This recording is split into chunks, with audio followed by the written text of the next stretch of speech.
নমস্কার বন্ধুরা, মনীষার হেসেলে আপনাদের সবাইকে স্বাগত। আজ আপনাদের সাথে শেয়ার করব চিতই পিঠার রেসিপি। আর এই চিতই পিঠা কম বেশি সকলের কাছেই প্রায় পছন্দের একটি পিঠে। চিতই পিঠা বানানোর জন্য এখানে সিদ্ধ চাল প্রথমে ভিজিয়ে রেখেছিলাম 4 থেকে 5 ঘন্টার জন্য। এরপর চালটাকে ধুয়ে পরিষ্কার করে জল ঝরিয়ে নেওয়ার পর মিক্সার গ্রাইন্ডারের মধ্যে দিয়ে দিলাম আর পরিমাণ মতো জল দিয়ে চালের একটি স্মুথ ব্যাটার বানিয়ে নিয়েছি এখানে। এরপর ব্যাটারটাকে একটি পাত্রের মধ্যে রেখে দিয়েছি।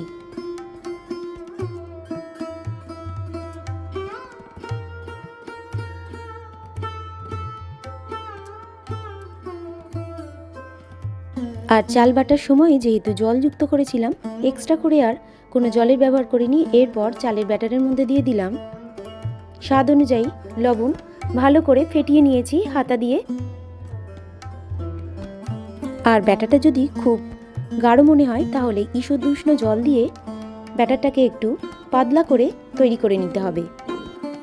মাটির যে পাত্রের মধ্যে চিতই পিঠাটাকে তৈরি করে নেব সেটাকে ধুয়ে পরিষ্কার করে জল ঝরিয়ে নেওয়ার পর শুকিয়ে নিয়েছি। এরপর মাটির উনানে মাটির পাত্রটাকে রেখে দিয়ে বেগুনের বোটা একটু মোটা করে কেটে অয়েল ব্রাশ করে নিয়েছি।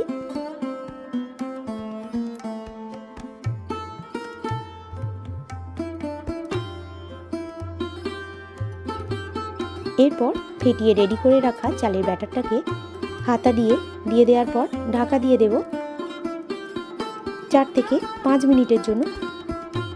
এরপর একে একে চিতই পিঠাগুলোকে তুলে নিয়েছি একটি পাত্রের মধ্যে। উনানে বেশ কিছু চিতই পিঠা তৈরি করে নেওয়ার পর গ্যাসেও সম্পূর্ণ চিতই পিঠাটাকে তৈরি করে নিয়েছি। এর জন্য মাটির পাত্রটাকে গ্যাসে আবারও বসিয়ে দিলাম। এরপর বেগুনের বোটা দিয়ে অয়েল ব্রাশ করে নিলাম।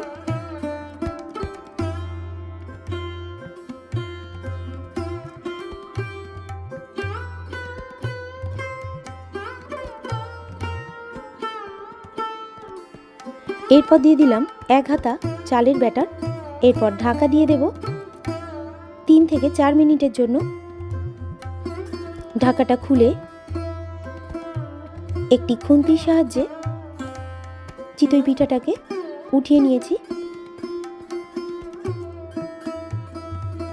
এরপরই তৈরি হয়ে গেল আজকের রেসিপি চিতই পিঠা।